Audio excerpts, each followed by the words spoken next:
The battle for the F4 Spanish Championship 2026 is alive and kicking here at Portimao. Already some sensational battles in the first race of the weekend earlier on today. But it really is open season here at the Autódromo Internacional do Algarve that has already delivered some fantastic racing in the first encounter earlier today. Now we're going to see it all happen again in magnificent fashion for race 2 of round 2. This time there are only 18 points on offer. It's a 25-minute plus 1 lap race rather than half an hour. And so for the drivers on the front row of the grid, Noah Montero and Boris Leisen, it's opportunity knocking. But it's already been a very exciting battle so far in the championship. Valencia, 2 wins for Rocco Coronel and 1 for Vivek Canthan put the Dutchman in the lead of the championship. But with both men floundering in race 1 earlier today and Boris Leisen triumphing and putting 25 points on the board, it really is game on in the F4 Spanish Championship 2026. And here on the Autódromo Algarve, anything could happen. The wind has picked up as well, which could make things very tricky indeed for the second of our 3 races this weekend. And for Noah Montero on pole position for this second race, boy, has he got his work cut out.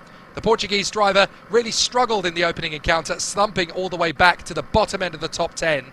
If he does that today, 10th position wouldn't even be enough in race 2 to get him in the points. So, he's definitely got to go about things in a cleaner and more disciplined way than the first race went.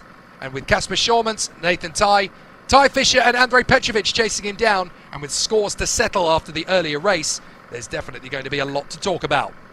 Schormans and Ty joined Boris Leisen on the podium earlier on.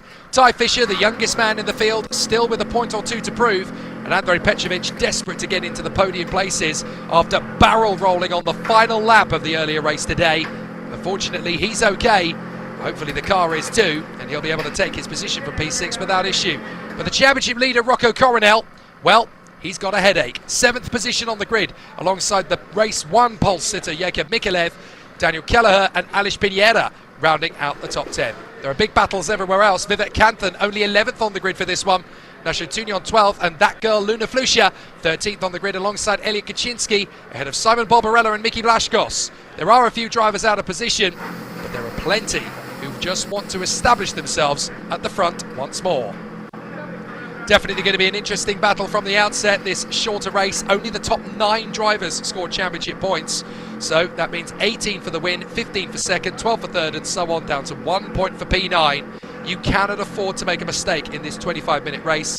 You've got 5 minutes less to play with, and any mistakes you make could trigger safety cars, and safety cars means less race time. So you've got to race smart as well as race hard. I'm Jake Sanson in the commentary box as ever, joined down in pit lane by Alex Garcia through the course of the broadcast, and we're broadcasting to you on the F4 Spanish Championship channel on YouTube, both to the English and Spanish speaking audiences. So if your native tongue is Spanish, you can choose to hang out with David Cristo on the boys, or you can hang out with me and Alex Garcia as we badinage and banter about this ever exciting championship. It just keeps getting better, race by race. More twists, more turns, and certainly a few more tangles than we were expecting in the early part of 2026. One thing is for sure though, there is definitely still the raging war at the sharp end of the field between MP and Griffincourt, with both teams putting up a big showcase. You've got to remember that Griffincourt is the alter ego of Campos, KCL is the alter ego of MP. The teams are so big now that they've actually had to split into 2 satellite operations, and so it's going to be fascinating to see which one actually progresses to the top spot. Vivek Canthan is definitely eyes on stalks here. 11th on the grid with a lot of homework to do here on this fantastic Portimao circuit. Fortunately this weekend we don't have to share the paddock with any other championships, and that means that we've got the circuit to ourselves. It's going to be a fairly early finish for us, as it's now just coming up to 40 minutes past 1 local time here in Portugal, and it will be very interesting indeed to see what the contenders can do heading into a late afternoon, which will give us plenty of time to reset ahead of tomorrow. So with the grid empty, it certainly won't be for long. 39 degrees Celsius the track temperatures at the moment, but 12 kilometers an hour. The winds have definitely risen since the first race of the day, and that means we're in for a different challenge altogether. The drivers will find that the crosswinds could actually hit them harder than they do in Euro Cup 3. Remember, the Euro Cup 3 cars are harder and heavier, so although they had a few scares, in the F4 Spanish Championship race, well, these guys could be pirouetting around like spinning tops if the wind hits them at the wrong angle. So it's certainly going to be a challenge, and they all know what they're going to face.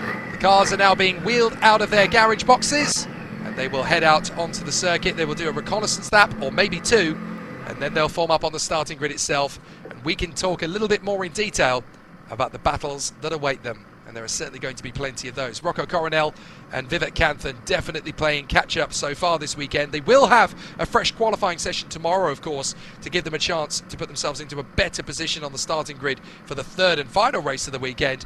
But that doesn't change the fact that in the earlier race they struggled to score, and in this race it'll be fairly similar.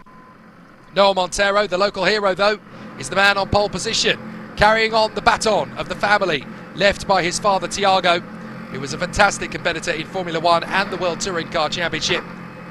Nathan Tye there, second in race 1 earlier, the British driver with a big opportunity to continue his journey captaining the ship at Drivex. But he's not just the captain, he is also the steer wrangler. He is guiding the whole team forward. Kaczynski and Barbarella inside the top 15 as well. So he's not just a great driver in his own right, he's helping the whole team move forward.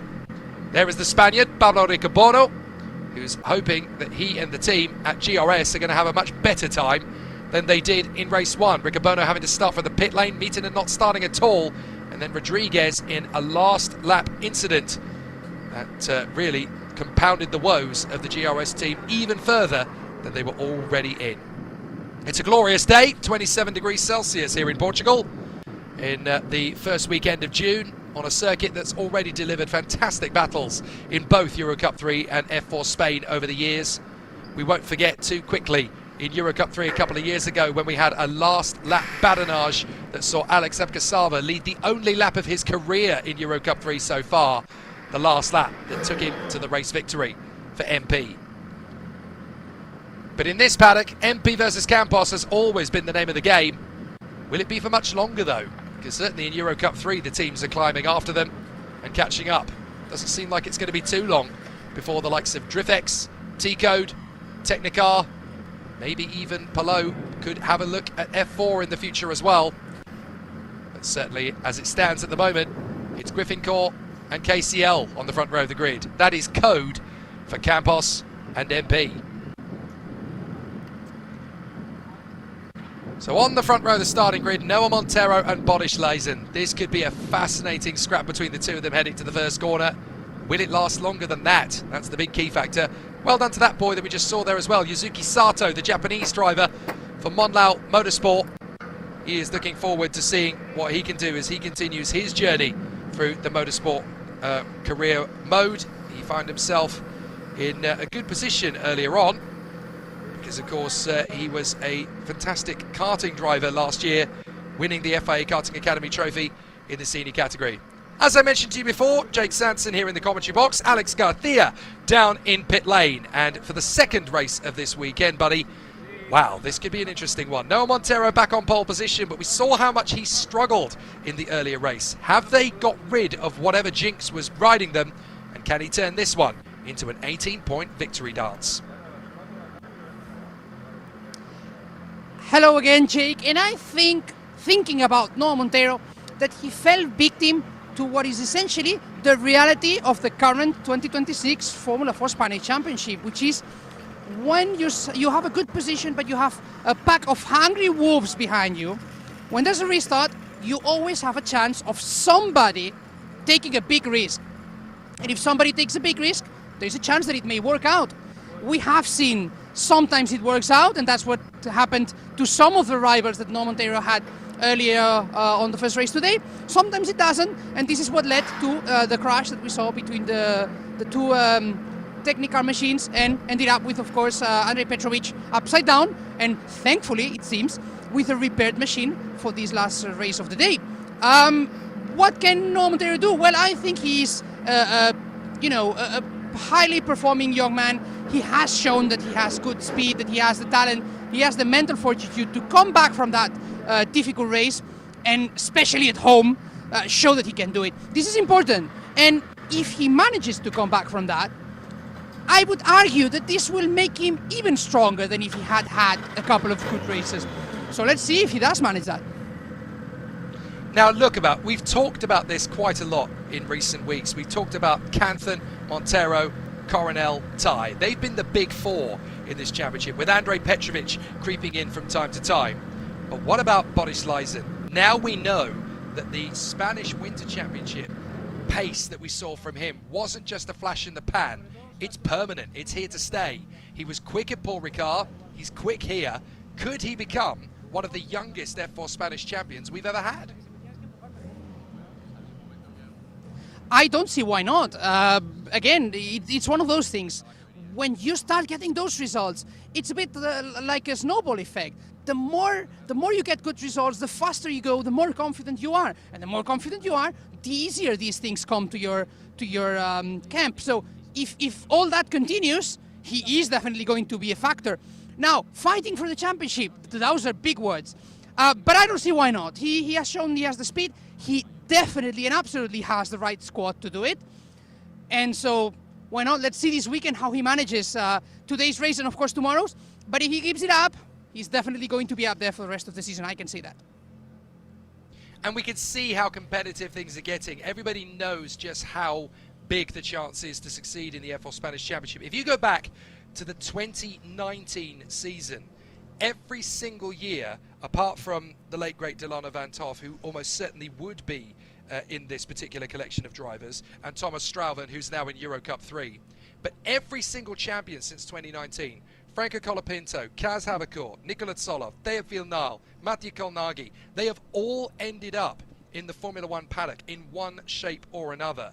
So there is definite quality that is required and certain credence that is justified when you get to the top status in this championship. But this year, when you've got 6 or 7 drivers, maybe even 8, who could actually end up becoming this year's champion, what's going to make the difference? Who's going to have the extra edge, do we think, to turn this from being a couple of good weekends into a championship assault?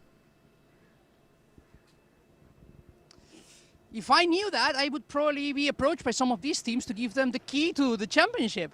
I don't know. I wish I could tell you the answer. What I can say for sure is that we have a few teams that we know that are going to be half a step above the rest. We're talking about Campos and Griffin Core. We're talking about MP Motorsport, KCL. We're talking about Drivex and DXR, technically the same squad. And of course, Technic RT Code. Those are the 4 squads that are stronger than the rest right now. And if one driver is going to do it, it's definitely going to be one of those. That still gives us around 16 potential candidates. And that, Jake, is a lot of candidates for a race win, for a podium finish, and not to mention for a championship. Now, it is true that I think probably once we finish next racing weekend in Motorland Aragon, we'll probably be able to have a small pool of those drivers that we know that have been consistent over the course of the 3 first weekends. It is true, that's undeniable, that drivers like Rocco Coronel are going to be a factor. No Montero is going to be a factor. Why not Boris Weisen? I think he's already shown that he's speed, because he was not exactly uncompetitive in Valencia as well. So we are starting to see some of those. But we still need to see 2 or 3 more races, as in literally races, not race weekends, and I think we'll have an idea. But again, this could end up with us seeing, as you said, 6 or 7 different drivers fighting for the championship up until very late into the season. It's difficult to know, isn't it? And you know that in this championship, one weekend can make or break a season. It can damage your confidence. It can mess with your poise, with your discipline, with your commitment. All sorts of difficult things can hit you. I mean, no other form of sport I can think of in the world puts this much weight of expectation on the shoulders of an athlete at this stage. We've talked about this before in football, in rugby, in cricket, in tennis, in all these different sports. You never see these guys until they're ready to step into the first team or in the national championship up at the top level of the pedigree. Here, these guys are being tested at 15, 16, 17 years of age, and that's a wealth of pressure to put on them.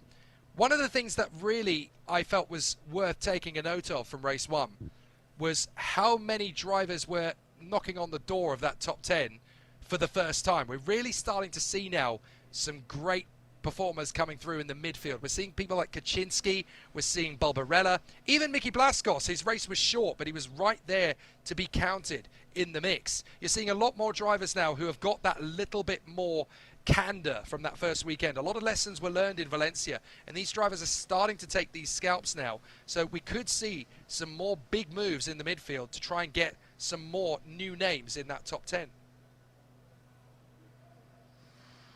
Exactly. I mean, it is true that we saw a few different situations in race one, which perhaps helped some of these drivers to get a little bit closer in terms of positions.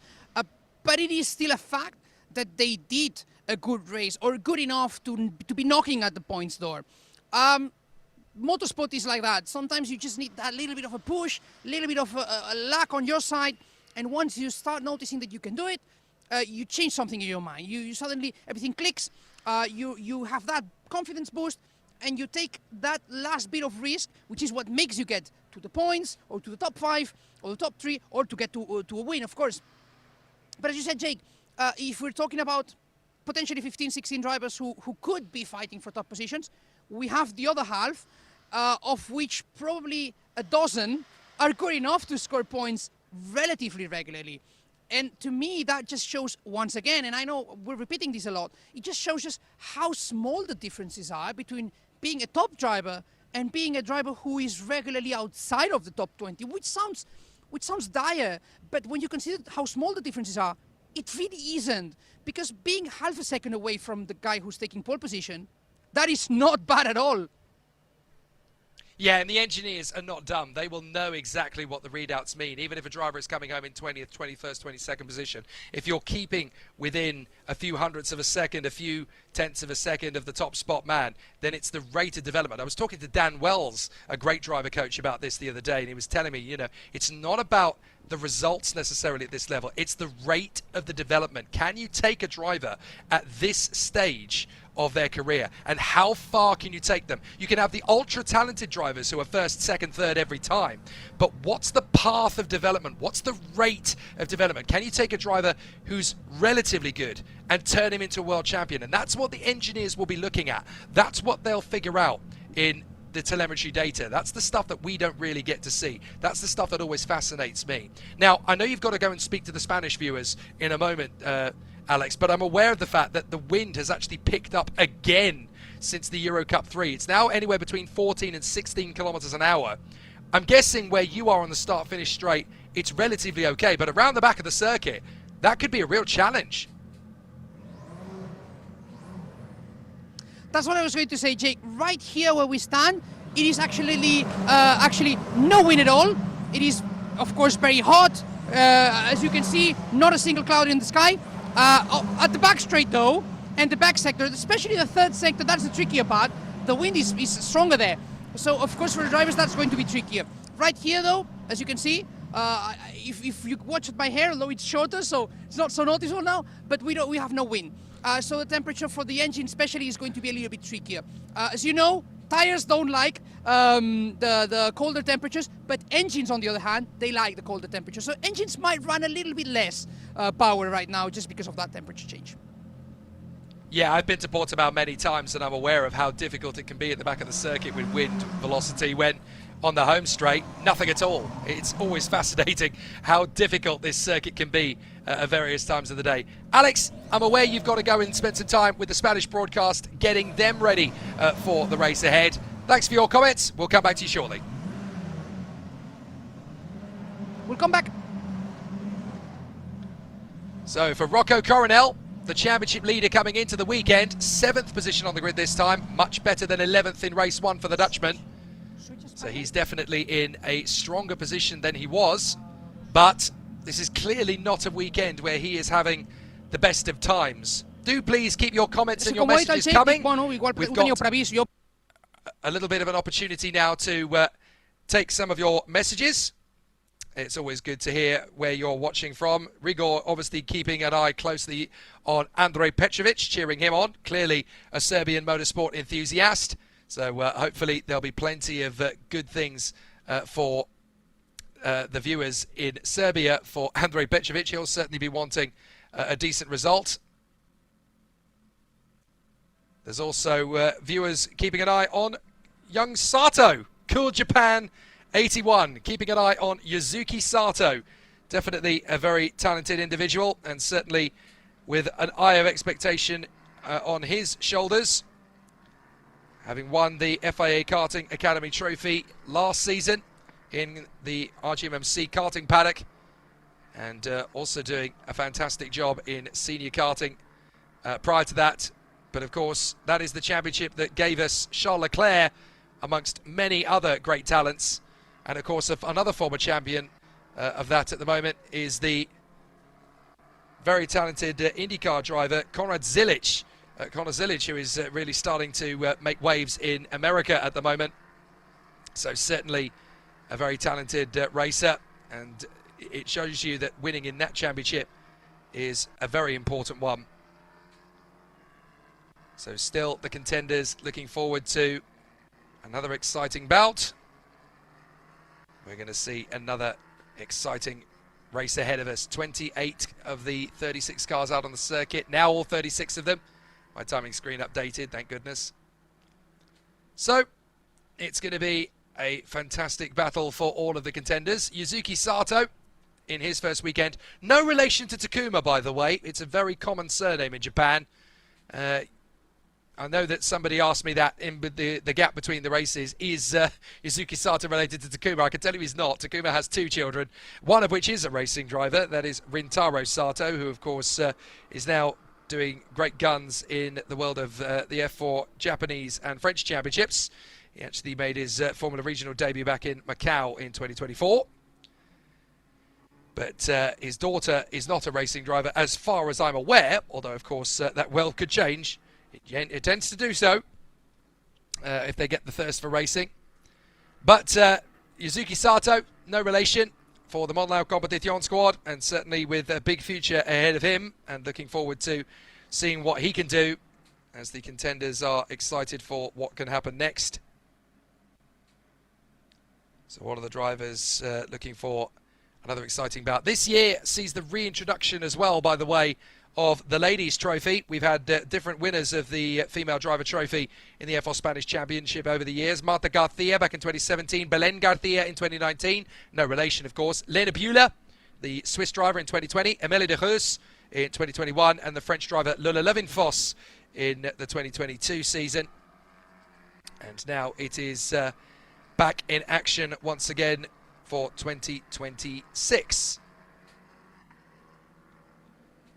So all of the contenders just getting the cars out onto the circuit and then back round through the pit lane again. They do 2 reconnaissance laps. Some choose to do only 1, but most of them will obviously do 2. And that is so that they can get the most out of their warm-up procedures. But all the drivers making their way to the starting grid once again. It's going to be fascinating to see how everyone is geared up for another exciting showcase. So with all the drivers making their way to the starting grid once again, Noah Montero will be on pole position this time with Boris Leisen in second place. Kasper Schaumann and Nathan Ty will be on the second row. Third row will be Ty Fischer and Andrej Petrovic. Big opportunities for the drivers awaiting us. Good to see Jacob Kantrovic cheering on Luna Flusha, who'll be starting 13th on the grid for this one. Good chance for her to get in amongst the point scorers. And Boda Gruyter keeping an eye on Bolivet. A very underrated driver is Bolivet. He's not had the most luck so far this season, but a very talented man nonetheless. 25th on the grid for the Thibaut Courtois racing team. He is actually the fastest of the TC Racing drivers thus far this weekend. And when you consider that his teammates are Daniel Motta, who if you snapped his arm in half, it would have TC Racing written through it, a bit like Blackpool Rock.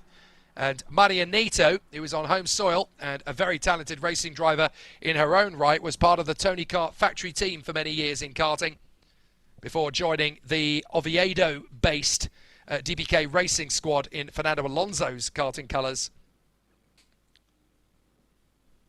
So good to see everybody in position. Right, let's head down to the start-finish straight, because Alex Garcia has got a bit of a celebrity on his hands and a man who's very familiar with success in Portugal.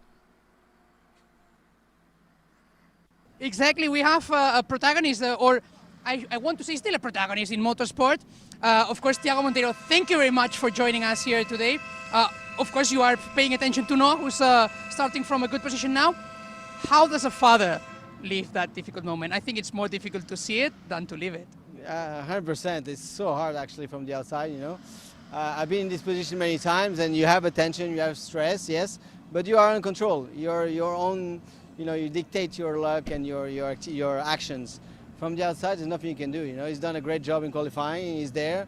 Now it's up to him to confirm it. But it's from the outside, it's very difficult. I struggle with all my drivers. You know, I manage many drivers, but when it's your son, it's a little bit harder to cope from the outside. I was going to say, not just as a father, but as a driver yourself, how do you give advice after, for example, what was a very difficult end of the first race of the weekend? Well, you know, in this, there was a lot of reasons for what happened in the first race. A small mistake from his part, and then a chain of reaction, I would say. And it's a good learning. I mean, he learned a lot from that first race, and the idea is to make a full reset. And he knows how important this day is, very intense, one qualifying, 2 races. And the hard job is to manage to make a proper reset and start again from pole position. So it's very demanding for young guys like this. You know, they're 15, 16-year-old. That's a lot to ask from them. But hey, they chose to be here and they're doing well. So a lot of great talent here. So it's going to be another interesting race, I think. You mentioned a lot of great talents just now. Before, behind our camera, we saw Tom Corrin, another good friend from the paddock. Yeah. Do you have a group of fathers that are suffering together? Because you guys have a few of them here. Definitely, there's a few of us here.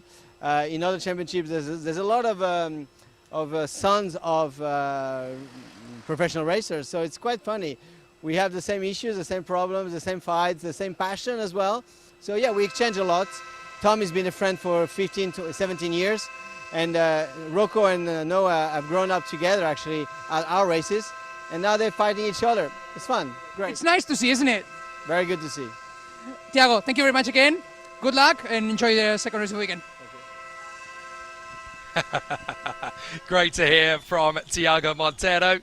Third in the American Grand Prix in 2005, regular podium finisher and race winner in the World Touring Car Championship in its height in the mid-2010s. Regularly voiced his races on Eurosport back in the day. Wonderful to see that he's now taking a very different approach. And I spoke to Emerson Fittipaldi about this a couple of years ago. He said it's the worst job in motor racing. You can be a driver, you can be a team manager, you can be a driver coach. But being a father in motorsport, that's the worst job of them all. So Nathan Ty's father knows that. Nathan Ty Sr., he himself is a stock car racer in the United Kingdom. A very talented one as well in Briscoe F2 back in his heyday. So he will find things very challenging watching his son, Nathan Ty Jr., go for broke. And of course, it won't be too long before young Nico is chomping at the bit to go racing. Sorry, Nathan Sr., I'm afraid you've got it in stereo now, baby. Ty Fisher getting himself ready for the second race of the weekend. The Canadian, the youngest man in the field, and very much looking forward to seeing what happens for the rest of his weekend. The 3-minute board is about to be shown, and so that will give the teams and the drivers their cue to vacate the grid. Or the drivers won't, but the engineers and mechanics, of course, will. And so there'll be 25 minutes plus 1 lap on this particular occasion. Good to see all the support for Noah Montero and Rocco Coronel on the feed as well. A lot of support for Andrei Petrovic.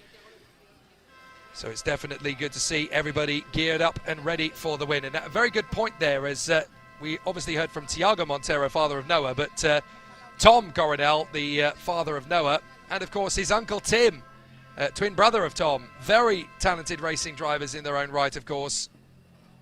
And don't forget Paula Schwartz, of course, learning all the tricks of the trade in her heyday as a racer and passing all of that on to Rocco as well.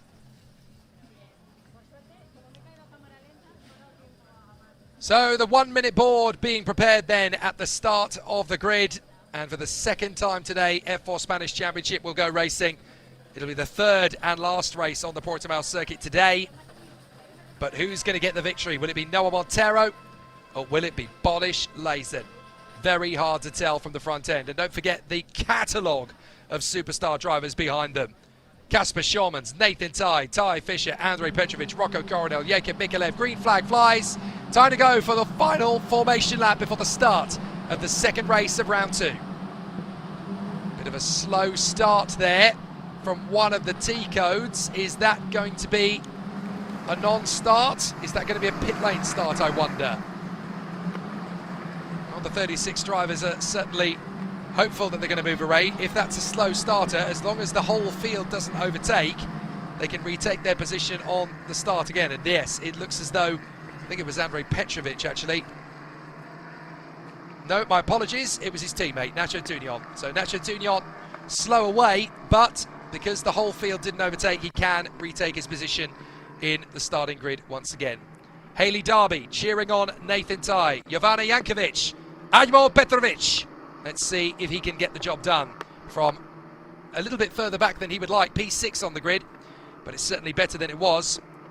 And of course, all the fans from Poland ready for Borislavsson. Can he make it 2 from 2 from the front row of the grid? He started second and went on to win in race 1.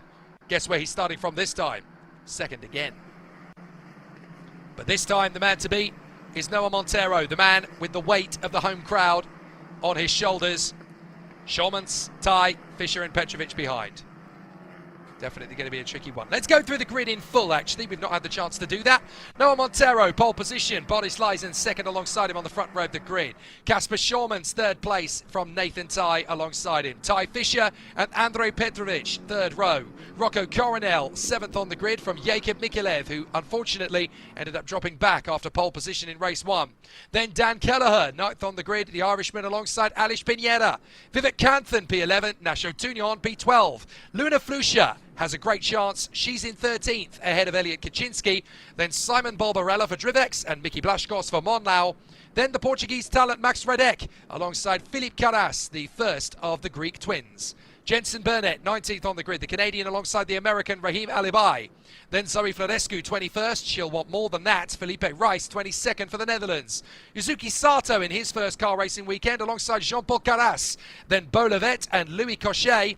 Daniel Motta and Sebastian Frigolet from Pablo Ricobono, Fausto Onaldo, Sam Urus and Alphonse Mittenen.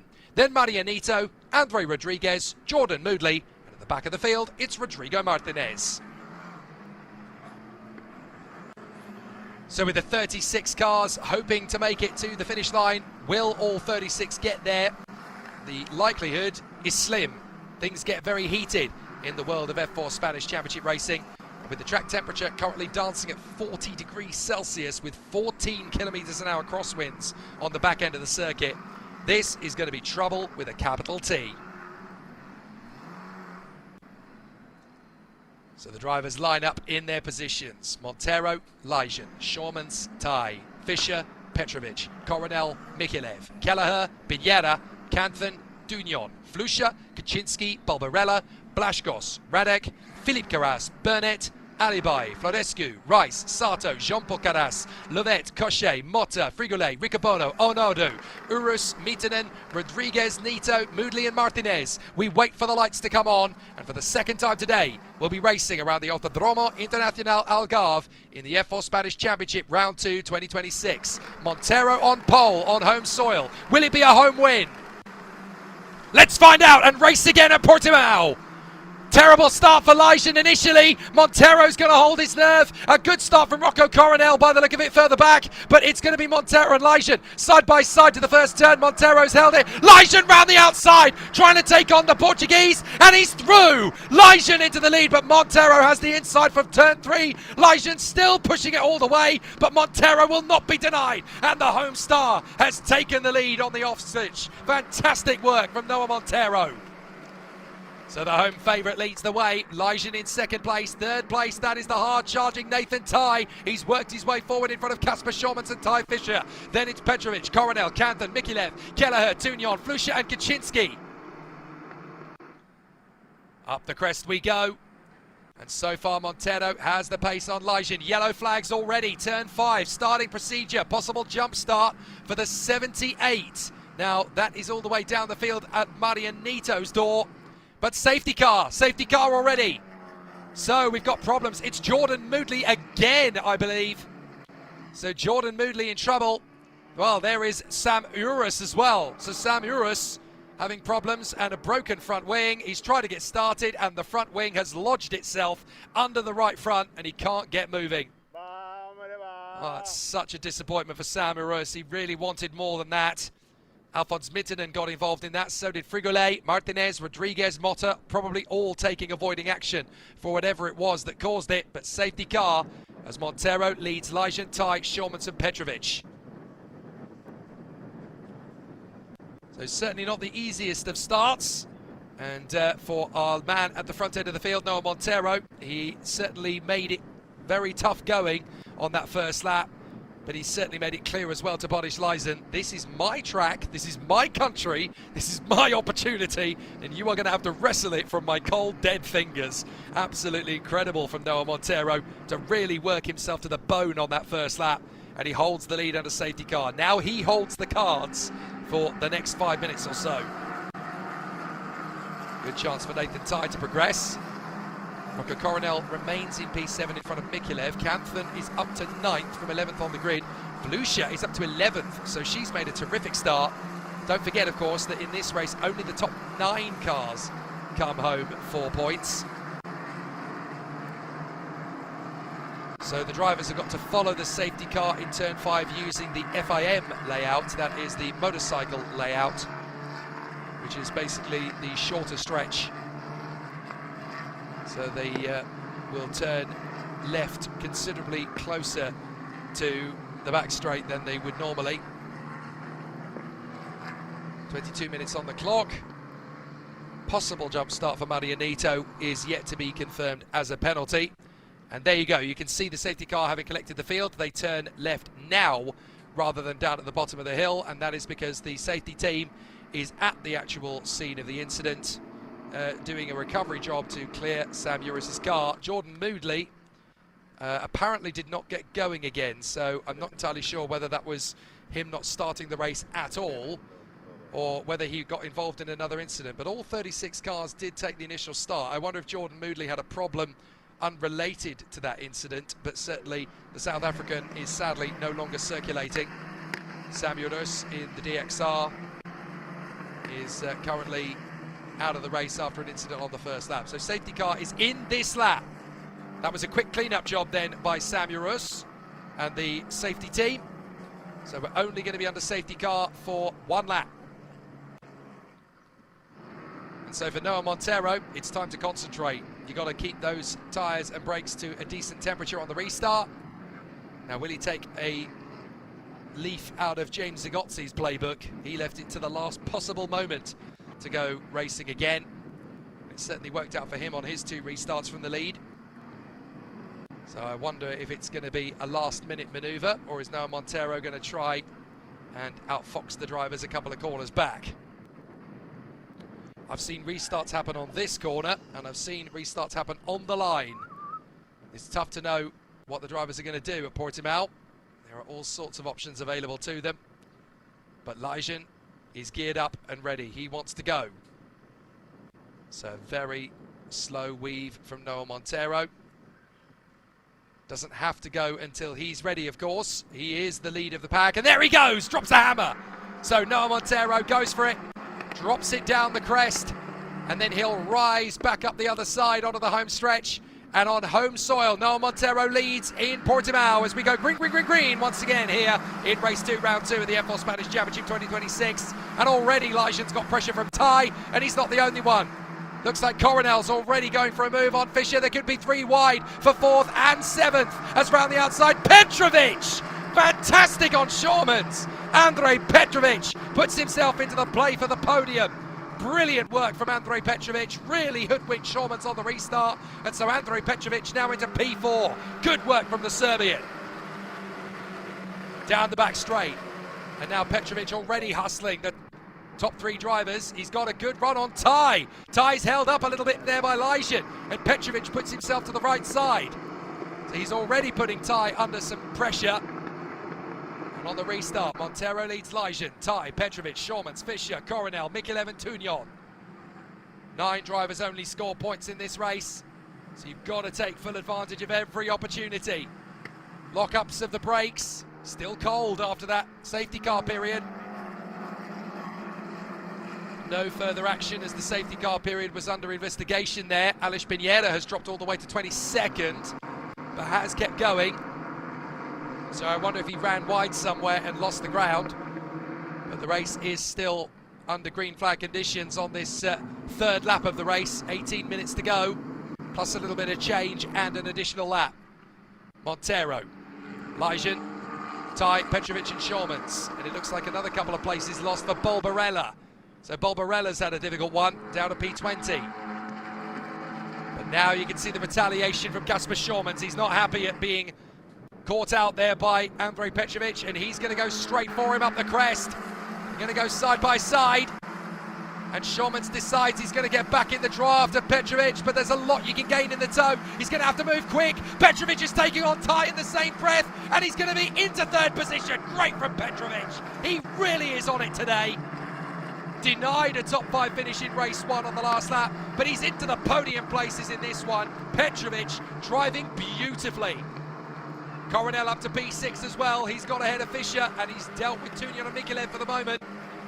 So Petrovic and Coronel are the men on the move. Montero's got Leijzen right behind him. Petrovic having to defend as Schormans comes around the outside of Nathan Ty. They nearly interlock wheels. They do interlock wheels. And Schormans finds the toughest route to get through. That was a move out of Rocky and Creed. Brilliant from Kasper Schormans. But he just about gets away with it. I hope he hasn't picked up any damage to the suspension, because that was a nice little nerf. Ty is now 5th. Coronel 6th. Fischer 7th, ahead of Tunyon, Mikulev, Kelleher, Kaczynski, Blaskos, Burnett and Canthan, who's having a horrible race down in P14. Down to the inside, that's Tunyon. He's trying to take on Ty Fischer, the Canadian. No room at the inn on that occasion. Boris Leijzen is really going to make Noah Montero sweat for this one. What an opportunity. Tunyon hustling, Coronel and Fischer. 3 wide potentially on the next straight as Coronel keeps his car as wide as a Buick. Fischer, Tunyon and Mikulev all there for the taking, but what about Boris Leijzen? He's caught up to Montero, and Petrovic could be in the tow as well if he gets an opportunity on this next lap to close in. Coronel trying to drop him as they go down the straight, up the crest. What about Leijzen? He's going to have the run on Montero, surely in the tow. He's close, but not close enough. Schormans is trying to have another dig at Petrovic, no chance. Coronel holds on from Ty Fischer. Tunyon can't get through, nor can Jacob Mikulev. Coronel knows exactly where he's placing the car. Tunyon trying to drive right round the outside. Oh, that is beautiful from Tunyon. Nacho Tunyon, what a move on Ty Fischer. That was majestic. He left far too much room on the in around the outside, and Tunyon said, right, that'll do. That's a gap. I'll make it mine. And he has. Vamos, Nacho Tunyon. Brilliant drive. So it looks like both the Tico drivers had something decent to eat between races, because there is so much more energy in the Tico by Amtok cars. They love it at Portimao. But meanwhile, the fastest man on track is the Pole, Boris Leijzen. He's caught up to Noah Montero. Back up the crest again. Through to the right. Tucking down the drop. To the inside there. That is the 44 of Kaczynski. He's got Blaskos to his inside. They leave each other space. And there's Leijzen. Leijzen goes for the lead. He's got it. Boris Leijzen makes the move on Montero. Montero's coming back at him. Tries again. But Boris Leijzen holds the move. Beautiful from the pole. Now it's going to be Montero who's going to try and take on the Polish racer up in the lead of the race. So out of the final turn, down the drop. Back up the kick. Such a great circuit this, and this is where the tow really kicks in for Noah Montero. He's going to try and take on Leijzen once again, who's got another new fastest lap, 1:47.3. Here comes Montero. Leijzen's got one wheel over the white line for the pits. Montero trying to go right round the outside. Can't make it stick. Leijzen goes slightly wide in turn 1. Montero's got momentum. Leijzen's defending to the inside. Stalemate. This is beautiful racing. Up the crest again, Montero really going for it. And look, guess who's coming for the ride? Andrej Petrovic. He was over second and a half back at one stage. Now these two are scrapping, and Petrovic can go for the win himself. Out of turn 5. Montero cleaner line than Lyjan. Montero really wants this. Petrovic has got to stay hungry. Something could kick on here. Montero almost losing it in the back end of that car on the far side, on the dirty part of the road. Petrovic really going for it. Yellow flag at turn 4. Is that going to turn into something? Because Lyjan has taken the lead away from Montero here, and looks like he could go for win number 2. Oh, it's an out. It's Bolavet. Bolavet in trouble. Luna Flusha in pit lane. Safety car on track. Wow, that was getting interesting. Lyjan, Montero, Petrovic and Shawmans. They have to break it up a little with the safety car, but boy, have we got a great race on our hands when this restarts. I'm not sure who's going to win this. Lyjan, Montero or Petrovic. There's the moment. Oh, it looks like there was a little bit of a love tap beforehand for Bolavet, and that pirouetted him around, and he's beached on the grass. So game over for Bolavet. That's a real shame. The TC Racing Team, named after the team's founder, Thibaut Courtois, the Belgian national goalkeeper in football. And of course the team also has a karting squad nowadays that races in Spain in the Spanish and regional championships across the country. The man they've promoted to a race seat for this weekend is Daniel Motta, several times a champion in the Valencian racing fraternity of karting. Known as the Valenciana Karting Trophy, was also a winner in the LeConte Trophy a few years ago. LeConte being one of the tyre suppliers in karting, of course. So Boris Lyjan, Noah Montero, Andrei Petrovic and Kasper Shawmans was the order at the safety car call. Then Nathan Tai, Rocco Coronel, Nasha Tunion, Ty Fisher and Jakub Mikelev for the final point. Only 9 positions for points in the shorter race. Oh! And we got 2 cars off at the start-finish straight. What's happened there? That's Pablo Riccobono. And is that Simon Barbarella with him? Well, that is one of the most bizarre things I've ever seen. It looks like they've come together on the home straight on the way to the pit lane exit. What on earth has happened there? Well, it's certainly Pablo Riccobono. And it looks like it's actually Yuzuki Sato in the Monlau. So Riccobono and Sato have come together. I really want to see what happened there, because that was under safety car. So it looks as though the field was slowing up for turn 1, and clearly there's been a miscommunication. I don't know whether it was Riccobono who had a issue braking too hard because he had to slow for the car in front, or whether Sato just didn't see what was going on. But whatever, we've had a clumsy double retirement on the pit lane exit. And that is going to make the safety car stay out for at least another lap. Right, let's see what we've got. Let's see what happened. This is the main straight. And so the cars are... Oh, this is on the restart. Okay, so this is the replay of the restart. My apologies. Great to see 3 by wide racing for 4 and 5. Look at that from Petrovic. He's just so good when he's got his confidence up. Petrovic is one of the best you'll ever see. Look at it. On the inside of Nathan Tai. Magic. Knows exactly where to place the car. And look at this between Shawmans and Tai. How did that not turn into a massive accident? So we're going to see a lot of badinage on this restart. Great racing between Coronel, Fisher and Tunion. And look at this from Tunion. Majestic round the outside. Knew exactly how things were going to unravel. Made it work. Lyjan for the lead. Brilliant. Great racing in the FOS Spanish Championship.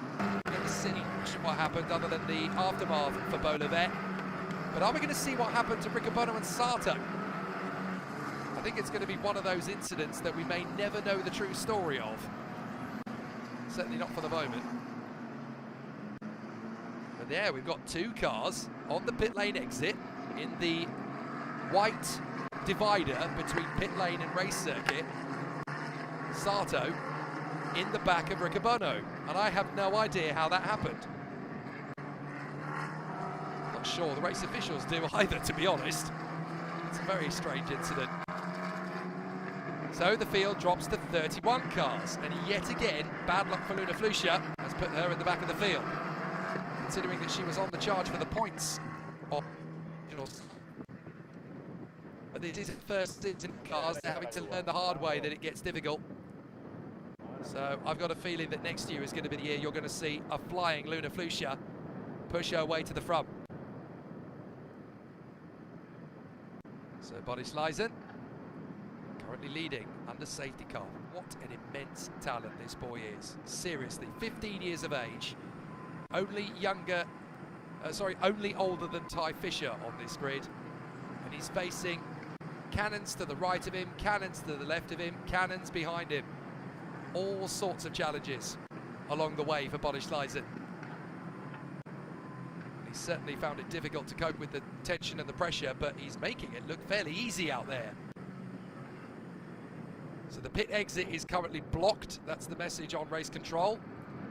So until they can get a safety team down there, because that is the most bizarre place on the whole circuit to have an accident. I mean, I can understand having an incident on the way to the pit entry, even if it's baffling, but the pit exit under safety car? I didn't have that on my bingo card either this weekend.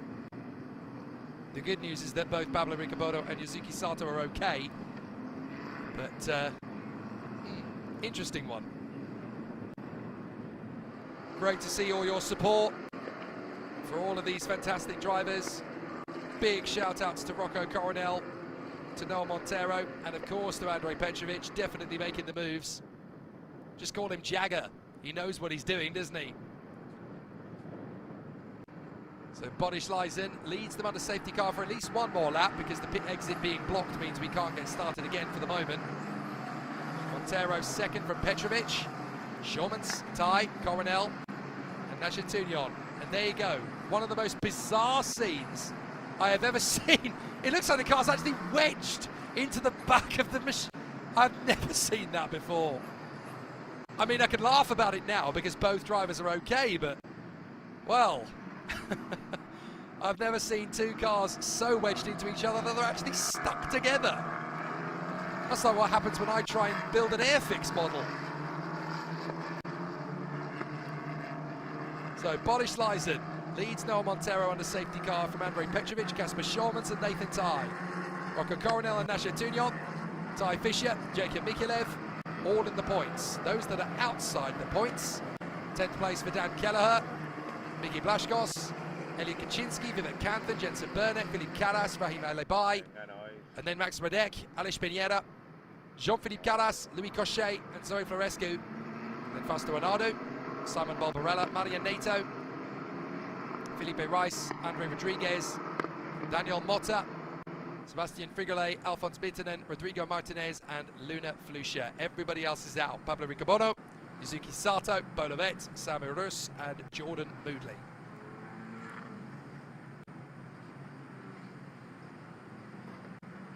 So the drivers getting themselves back up to starting procedure as soon as possible, but having a couple of cars wedged together on the pit lane exit, certainly a bit surprising. But Boris Leisen could become the second driver this year to get 2 wins after Rocco Coronel, although of course Rocco Coronel inherited one of those wins. In fact, I'm fairly sure he inherited both of them, didn't he? Didn't Vivek Canthan cross the line first in one and Noel Montero first in the other? I may be wrong on that one. Such a long time ago. 2 months ago, I certainly know who officially won the races. Rocco Coronel won them both, and then Vivek Canthan won race 3. Boris Leisen won earlier, and it looks as though he's going to get another one. Milos Marjanovic has a theory for what happened between Yuzuki Sato and Pablo Riccobono. He didn't use the blinkers on the exit. Oh dear, we shouldn't take too much out of this because of course these things happen, they are teenagers, but because they're both unhurt, I think they'll be able to see the funny side of it later. But for Yuzuki Sato and Pablo Riccobono, that isn't the way they wanted their races to end. So into the safety car lap one more time, and I think that means we're only going to get 2 laps of green flag racing here. Safety car laps are currently around the 2-minute-and-a-half mark. And the The safety teams are now waiting to return to their original reset positions. That's why we're under safety car for so long. The original issue for Bonnevet, well, that was cleared quite some time ago, but having this second incident behind safety car, I mean, you could red flag it if you want, but with only 4 minutes or so to go, there probably isn't much point. But is there going to be a race-winning charge from behind Boris Leisen? Can Montero get the lead and the 18 points back again? Or are Andrej Petrovic, Kasper Schormans and Nathan Tye ready to strike? I estimate this is going to be a 2-lap dash, if they stay green for both of the 2 laps. If not, well, it could well be Boris Leisen's going away. And then all he has to do is what he did today again tomorrow, and he cleans up.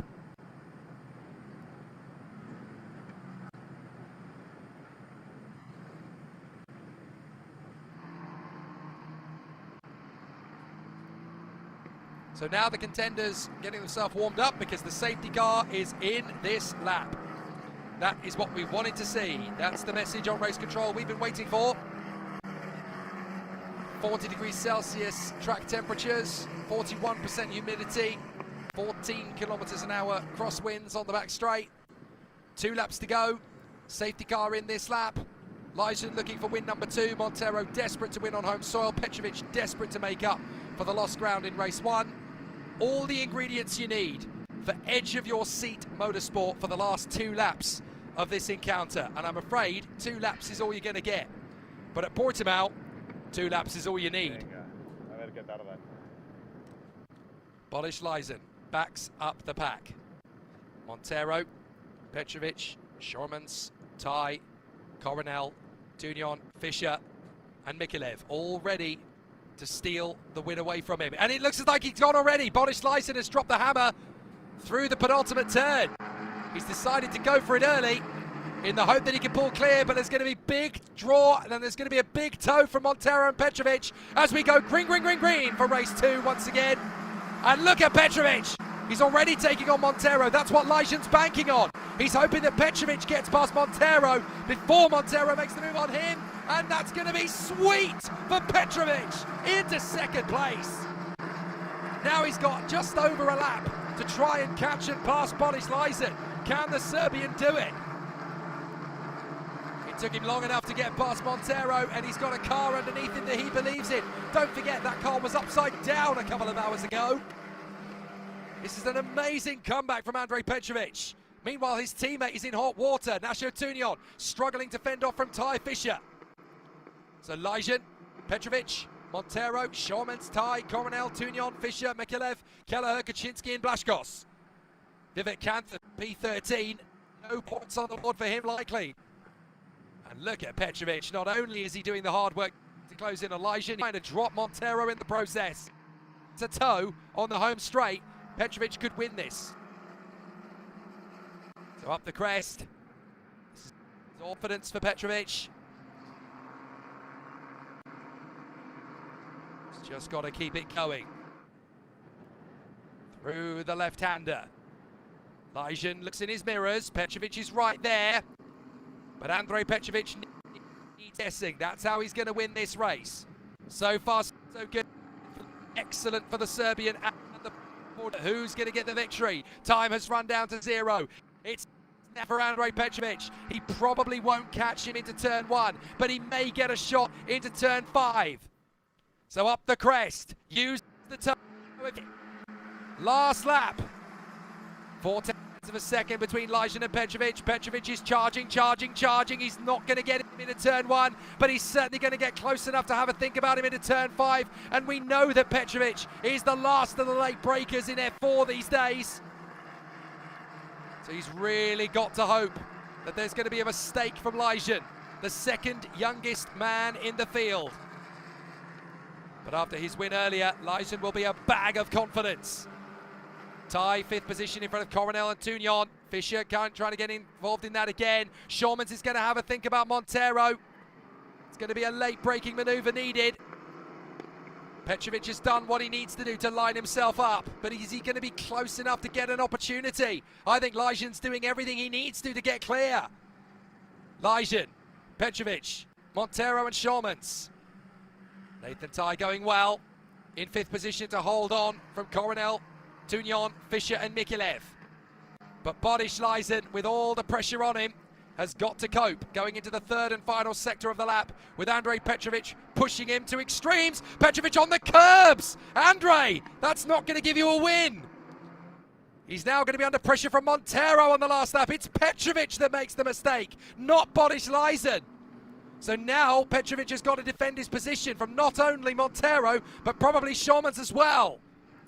So for the race leader, the final lap challenge from Petrovic never came. It was the Serbian that struggled. Now he's got to race to the line for 2nd, but up front, it's going to be the Super Pole for the 2nd race in as many hours. It's Boris Leijzen again, 2 out of 2 at Portimao. What a drive from Boris Leijzen. Look at that finish behind. Petrovic, Montero and Schaumanns, millimetres apart at the flag. Boris Leijzen, though, victorious for the 2nd time. Wow, absolutely fantastic. Boris Leijzen had a tough time in the world of karting, but as I keep telling people and keep telling drivers, karting is your education. You don't have to be top of the class. You can wait until you get to F4.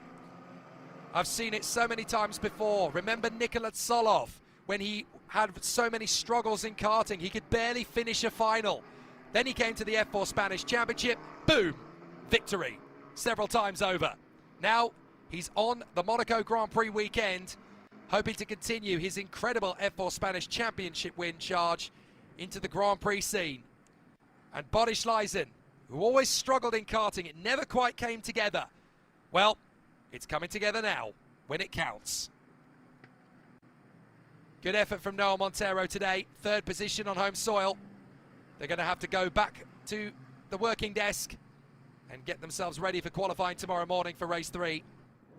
Maybe a pole position in tomorrow's race could turn into a victory. But fair play to Andrej Petrovic. He did an absolutely fantastic run to work himself up into 2nd position. A worthy drive from Andrej Petrovic, very determined indeed. And a brilliant 2nd place. Without that last safety car, Petrovic could well have won that race. So an excellent performance from the Polish driver, Boris Leijzen. And as Project Arcs points out, 1 year testing F4, rather than racing in karting for that last year, it certainly helped him. You don't necessarily have to spend all your money at the top level of karting when you can spend your money testing. Look at Niccolo Campagnani. He's a great example. Never even raced in karting, did all his testing in F4 cars, and now he is one of the top spot drivers up at the sharp end. And Boris Leijzen went through all the pain and misery in karting. No pain and misery this weekend, not yet anyway, and hopefully not tomorrow either. Victory in race 1 becomes victory in race 2. His tally from the weekend, 43 points.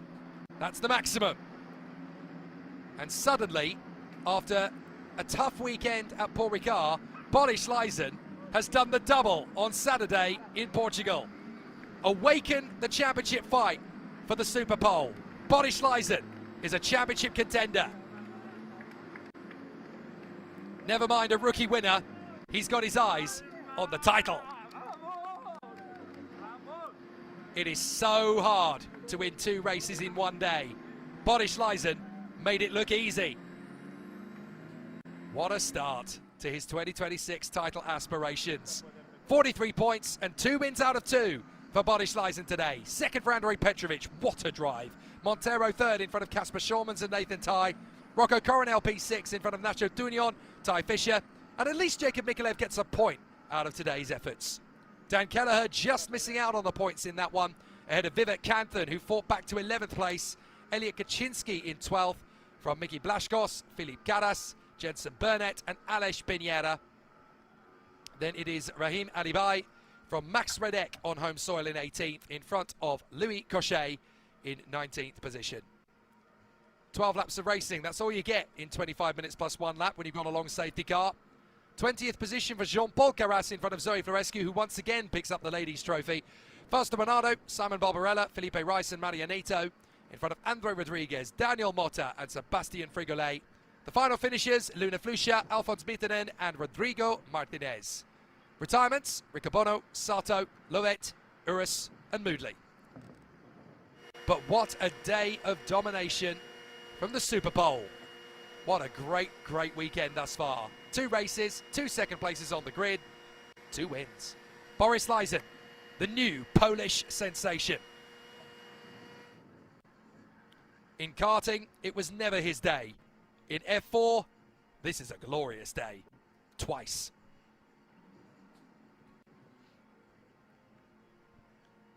So an amazing start to the 2026 season already. And Andrei Petrovic, a bit of a hero in his own right as well. He congratulates Boris Lysen for a fabulous victory. I bet Boris doesn't quite know how to react to this.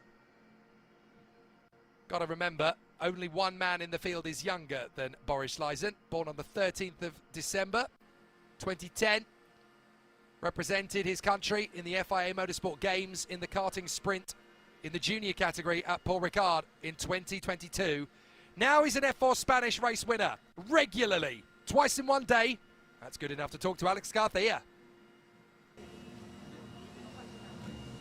Race 1 and Race 2 winner Boris Lysen. Boris, you need to tell me, what did you eat for breakfast? Some eggs and coffee, and that's pretty much it. But it's not about what I eat for breakfast, you know. At the end, I've been preparing for this event so much as well during the break. Yeah, just so much work behind it. And to be honest, like, it paid off, as you can see. Yeah, I'm super happy, you know. At the end, like, it's a dream come true. Obviously, still one more race tomorrow. But hey, 2 wins, it's already not too shabby, you know.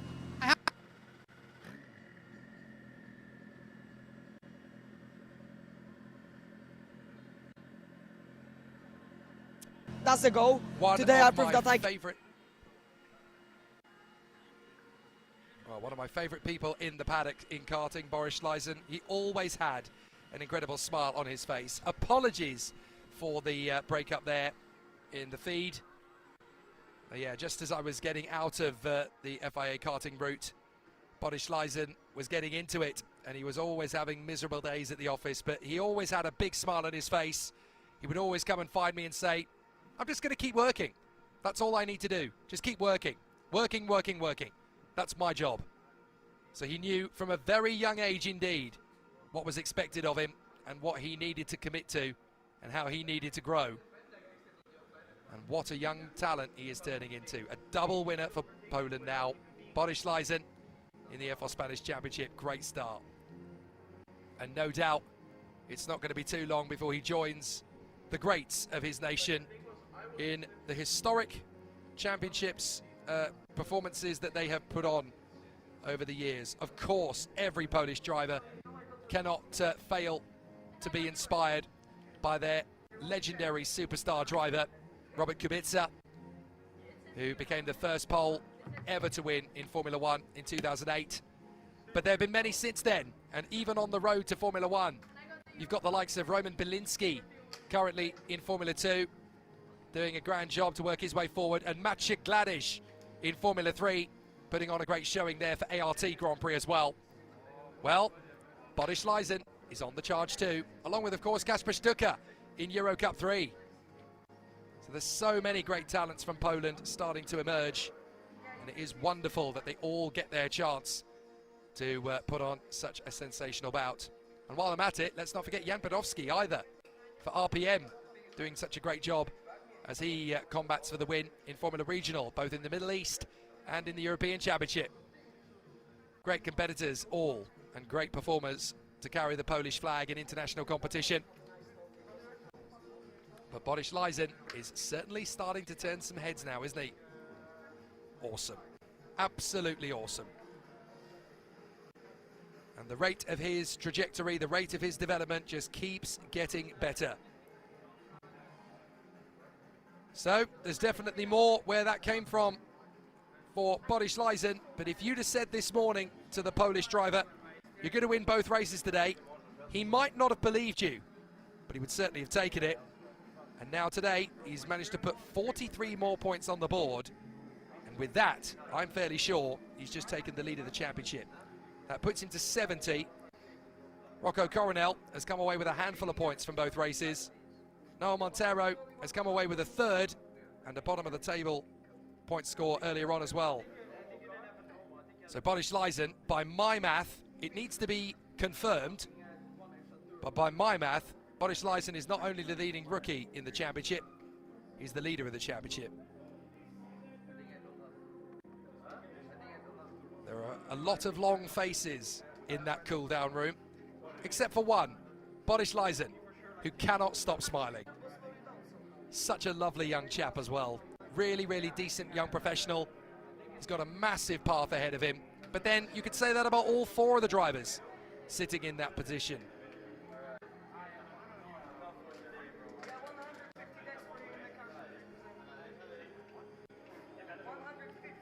So all of the contenders in that race up at the sharp end, the first four men across the line, are also all going to be on the podium as well.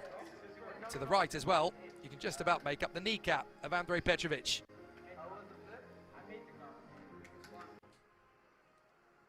So Coronel will get a rookie podium, but he certainly won't get an overall podium. That will be Noah Montero, Andrej Petrovic, and by my math, although my math has been wrong before, I think the new championship leader, Boris Leisen. What a start to the season.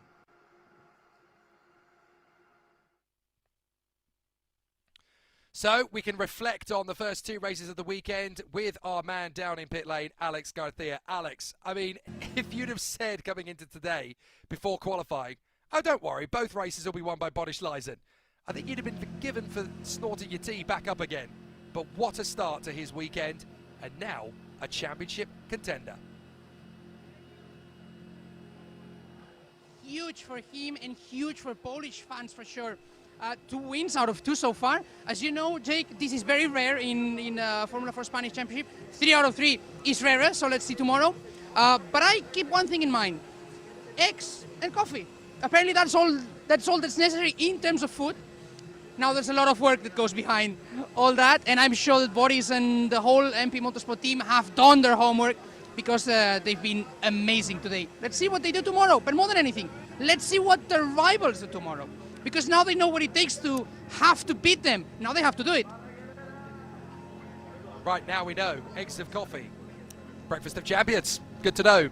But heading into tomorrow, it's certainly going to be an interesting one. A lot of drivers need to make a big comeback in tomorrow's qualifying session. Vivek Kanthan, Noah Montero, Rocco Coronel, Nathan Ty, they'll all want to try and take some points away from the new championship leader. But for Boris Leisen, it's like he's got no pressure in the world. This is his first year, so what will be will be. He's just going into it with a massive smile on his face. He's giving it everything, and he's coming up with the goods. Exactly, Jake, and he's definitely a contender to keep in mind, and it's always a fantastic moment to see a driver. You know, when you see a driver who's progressing so quickly and suddenly he finds himself there, it's exciting to watch. Yeah, progression is the big deal. Progression is the thing that really makes things so spectacular. But for me, I'm going to take a little bit of a step back from Boris, and I'm actually going to point out my driver of the day, Andrej Petrovic. To come back the way he did, to come through with the second place finish, stunning stuff, right? Very impressive. To watch him 2 hours ago, he was basically upside down, and now he's on the podium. That is the stuff of champions, absolutely. That was very impressive to watch. And if he had been given 2 or 3 more laps, who knows? Yeah, very true. We'll see if he can come back tomorrow. Gracias, Alex. And we know you've got to close with the Spanish feed. Thank you for your company. We'll see you again tomorrow. See you tomorrow. So the boys get ready to celebrate on the podium, and they can go a little bit more excitable with the champagne. Well, it's not quite champagne, but it's the best substitute we can get for these underage talents to go and celebrate on the rostrum. Wonderful to read your comments, particularly those who've been following these drivers through their karting up into the world of single-seaters. They're talking about the pathway that Bodish Leisen made after struggling for years in karting. They took a year out last year, decided to just test the F4 car. If you're going to spend your money, spend it on getting the good next step and getting yourself into a good position. They're saying his father said something, he didn't need to pay more than needed in karting for better karts. Feeder series results are not always real, says William Vale. Budget can completely change the talent of a driver. If he's that good, someone will sign with him. And today he's done a fantastic job. It's wonderful to see the pathway and wonderful to see these great drivers. William Vale says, time will tell. It's quite hard to define a driver talent just by F4. Surely he's the only proper rival of Coronel in MP. Shawmans and Burnett, too inconsistent. Interesting to see those comments. He also spoke in Mazzano some months ago with Marco. Ooh, Helmut Marco. Maybe he could be a potential Red Bull prospect. Let's see. But certainly, these are the three drivers we get to celebrate. Four drivers, my apologies, because of course, we're joined by the leading lady, Zoe Florescu, who really wants more tomorrow. Back in the top 15 is where she wants to be. 21st in this race. She'll definitely want more tomorrow. Noah Montero, a podium at home. That will do. But he was rather hoping it was a step to his right. But what about a stunning second place run from Andrej Petrovic? What a performance. Charging his way back to second position from P6. And who knows, tomorrow he could go for the win. But so far, it's been Bodish Leisen all the way. Winner of race 1 and now the winner of race 2. And the 15-year-old moves into the lead of the F4 Spanish Championship. Cue the Polish national anthem. First of all, the national anthem for Poland.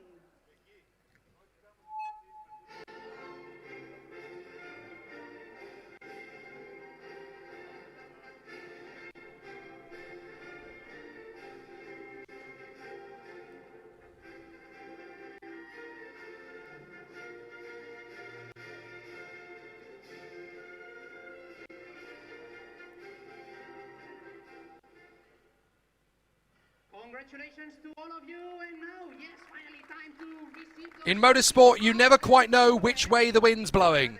And in the feeder series, doubly so. But certainly, days like today certainly put drivers on the radar. And these three drivers are definitely on everybody's radar. A victory for the KCL by MP squad. The leading lady takes the victory, Zoe Florescu. Certainly looking good to follow in the footsteps of the likes of Marta Garcia, Lola Lovinfoss, Belaine Garcia, and so many great female drivers who have won the ladies' trophy before her for the season. But she wants more than that. She wants points. Noah Montero, third position. That'll do for now. But tomorrow he will want to bounce back and put the Portuguese flag on top in home soil. Second position for the Serbian, Andrej Petrovic. What a fantastic result for him. And a joyous occasion for everyone watching back home in Belgrade. But a brilliant result for Bodish Leisen. 2 race wins out of 2. And he can be absolutely ecstatic with what he's done today. Winning 1 race is tough enough. Winning 2, well, that's danger money time. Now, the 15-year-old from Poland is the championship leader in the F4 Spanish Championship, certified by FIA 2026. And we can't wait to see if tomorrow he could turn it into a hat-trick, one of the rarest feats in the F4 Spanish Championship's history. And so, the boys and Zoe get busy with the fizzy here at Portimao, with more great racing to come from both the F4 Spanish Championship and Euro Cup 3 tomorrow. It's going to be a great battle for sure.